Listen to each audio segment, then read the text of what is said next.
Imagine a perfect Saturday. Sunshine, laughter, and the smell of fresh-cut grass. My daughter Lily, just 6, danced on our porch, her joy infectious.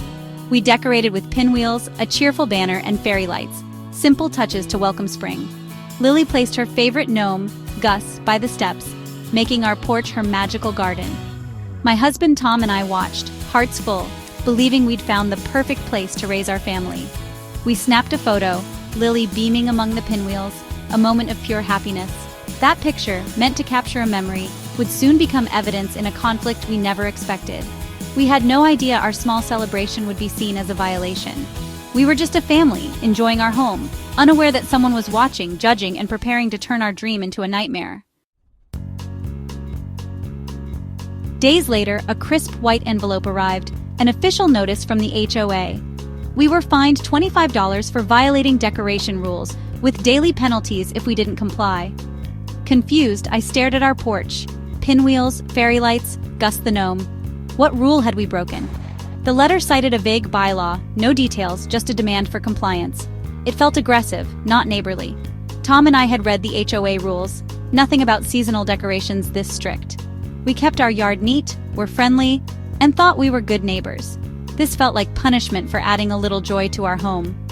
We decided to call the HOA office, hoping for a reasonable conversation. We went to bed uneasy but still believed common sense would prevail. I called the HOA the next morning, seeking clarity. The response was robotic. Our decorations weren't in harmony with the community. No one could explain what that meant.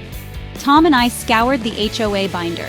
Rules were vague, open to interpretation, subtle and consistent with the neighborhood's character. But who decided that? We saw other homes with wreaths and statues. Why were ours a problem? It felt personal, like we were being singled out. The rules weren't about order, they were about control. Our hope for a simple resolution faded. This was about power, not community. The fines escalated, $50, then $75 new letters every day. But the worst part was the surveillance. Neighbors took photos of our house, sometimes openly. We felt exposed, our home no longer a sanctuary. Lily noticed too. "Mommy, why is that lady taking a picture of our house?" The joy of that spring day was gone, replaced by anxiety and isolation. The friendly neighborhood revealed a darker side, neighbors acting as informants, patrolling for violations. Our dream of community was crumbling, replaced by suspicion and fear.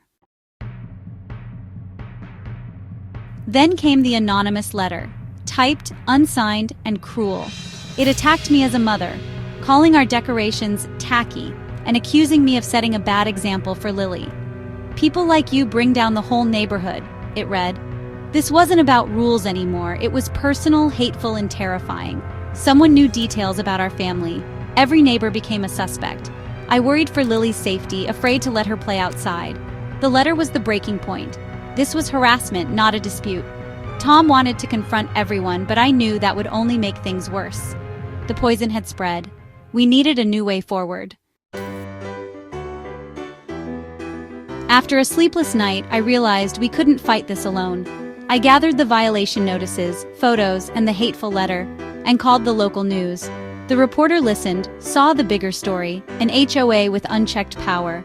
Our story aired, showing our cheerful porch and the stack of fines. The community responded. Others shared their own HOA horror stories. Public pressure mounted. The HOA dropped our fines and formed a committee to review the rules, including homeowners like us.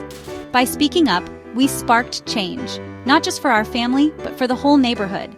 One voice raised against injustice can inspire many, and together, we made our community better.